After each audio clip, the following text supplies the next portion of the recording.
Say hello as you jump on, guys.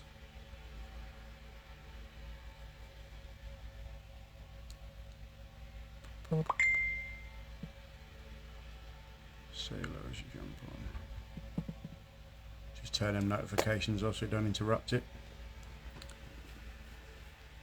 I'll wait for a few of you to jump on and say hello, or at least jump on, and then I'll get cracking. Hello, baby, you right?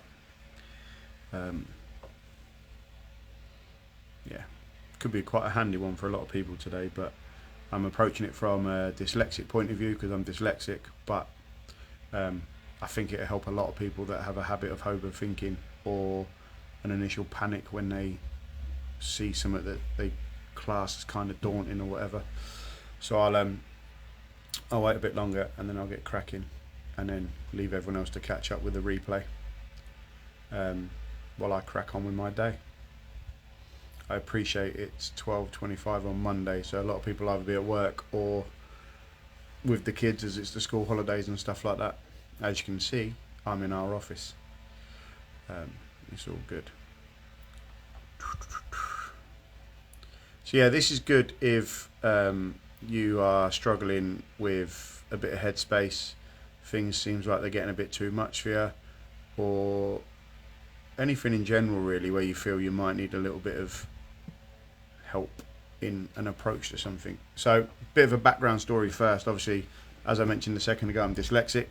I am currently running businesses, got kids to look after, and I'm doing 2 courses at the same time, which is a great move when you're dyslexic. I'm doing my counselling course, or approach to counselling course, and I'm doing my strength and conditioning level 2.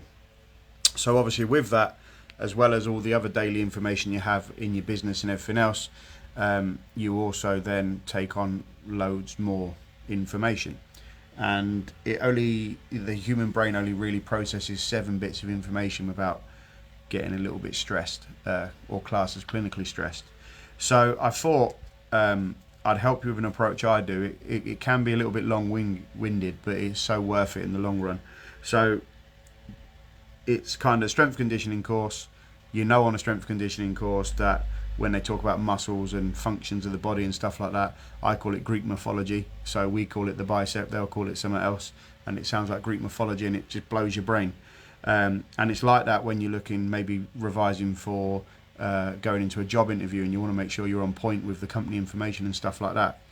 If you look at what I'm revising right now, it's a multiple choice questions or exam. There's 4 options to every answer. So if you're like me and dyslexia is an issue straight away, and then 4 options all worded really well is an issue again straight away, it just blows your brain. So the first thing you do, if you've not already, you reach out to your mentor or tutor or whoever and you explain the fact you're dyslexic and you might need a bit of support, basically putting a question into layman's terms so you can understand the answer. The second thing you do is something you can do for yourself. Now, it's a bit long-winded, but it helps plant the information and basically clears your brain of all the other crap that it doesn't need, really. So if you look at how I function, and I do this not just on studying, I do this on everything, I get to the answer, and that's where I focus. So multiple choice questions. I've spent the time revising the mock exam, or one of them. I've got 30 questions to go. And basically what I do, I write down in a book the question, then the answer, the actual correct answer, and then I highlight it. So then the rest of my vision for the rest of my, or revision for the rest of my week, will be focused on only what is right. Not what it could be, no what ifs, no possibles, no nothing. My only function is on what's right. What that then does, on Saturday morning, hopefully, touch wood, I could stitch myself up here, but touch wood, when I look at that exam paper, again, as a dyslexic person, or even if you're not and you just get flustered a bit easy, my brain now is programmed to only focus in on the information I need. So I've got 30 questions and I've got to get 25 to pass. I'm pretty confident with this approach that I can get to 25 questions and scrape through. At the end of it, I'll probably be mentally shattered. I'll probably need to go for a coffee. I'm just doing it now. I've just done the first mock exam and I'm going to go for a cup of coffee, have a bit of a wander, get some fresh air, then come back in for the second one. But you can actually take that sort of education. So you write out the question and the answer, then you highlight the answer, and you're planting the relevant information into your brain. So it's like looking into a mirror. When you look at that exam paper, no matter what else is written on it, you are only concentrating on what is right. And again, if you take that into life, because I tend to do that, if you focus only on what is right and you highlight only on what is right, the rest of the rubbish, what everyone else is doing, what everyone else thinks, is absolutely irrelevant. So then your choices you make and the questions you ask yourself are only ever going to grow you and yours, and it's not going to be relevant to anyone else that wants to do something different. And there's nothing wrong with doing something different, but if it doesn't serve you, there's no point doing it. So guys, that's literally it. That's a really quick one. Hopefully it helps those that have watched.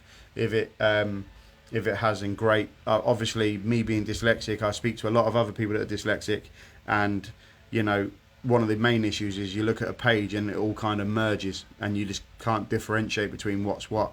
I tend to use two colours, so I use blue and yellow, or in my journal actually I've got black and orange. For some reason those two pops in colour help me, and then on my screens I can do a blue kind of phase over, which helps me as well.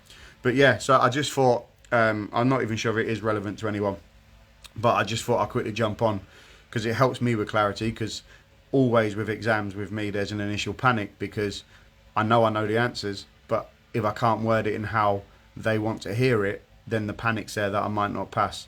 So by doing it this approach, I have basically trained my brain from now till the time I sit my exam to literally focus on what is right. And then obviously there's a little moral on the story there as well. If you focus on what is right for you, what you do for you will take you to where you want to be. So if you want to get fit, only focus on how you enjoy getting fit. Don't worry about what everyone else is doing. Only worry about your results and your approach with the motivation of the PT or whatever you're using, and don't worry about only what everyone else is doing. There's lots of opinions out there, just like a multiple choice questionnaire. There's lots of things it could be, but we only want to look at fact. Hopefully that's helped. Have a great day. Keep enjoying the school holidays. Keep ignoring the media and your brain will be a lot clearer for it. Take care. Peace.